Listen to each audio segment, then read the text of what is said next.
Ahojte, vítam vás. Dnes vám predstavím knižku už od môjho obľúbeného autora. Ide o knižku s názvom Galéria mŕtvych od Chrisa Cartera. Knižka má 416 strán, bola vydaná v roku 2024. Ide o 9. diel zo série s Robertom Hunterom a vydalo ju vydavateľstvo Aktuel. A o čo teda ide? 31 rokov v zbore.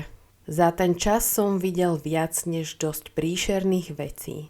Ale keby som si mohol vybrať jednu, ktorú by som radšej navždy vymazal z hlavy, bolo by to, čo sa nachádza tam v hentej miestnosti.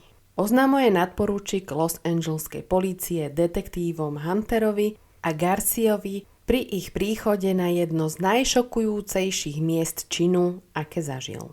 Nečakaný zvrat udalosti privedie oboch detektívov k spolupráci s FBI, aby spoločnými silami vypátrali sériového vraha, ktorého lovecký revír nepozná hranice.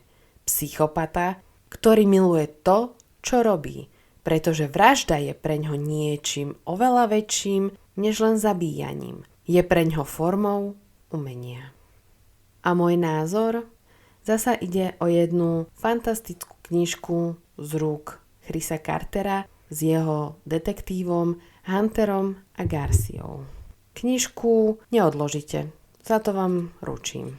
Kniha zasa obsahovala fajné opisy mŕtvol, také úplne, že až do detailu, čo teda moja psychopatická časť miluje na týchto knižkách úplne, že najviac. Lebo sa do toho tak vžijete, že máte pocit, že proste sa do toho veľmi, veľmi vžijete. Samozrejme napätie bolo až do posledných strán.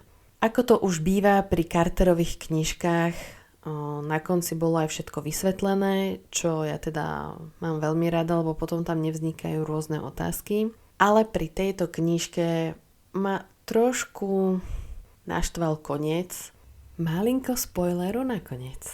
Lebo človek číta v napätí a potom bum, zrazu v sekunde sa všetko vyrieši a to je také, Takže, ak nemáte po nociach čo robiť, tak ako ja. Knižka s názvom Galéria mŕtvych od Chrisa Cartera je stvorená ako pre vás. Ja ďakujem za pozornosť, dúfam, že príspevok sa vám páčil a počujeme sa na budúce.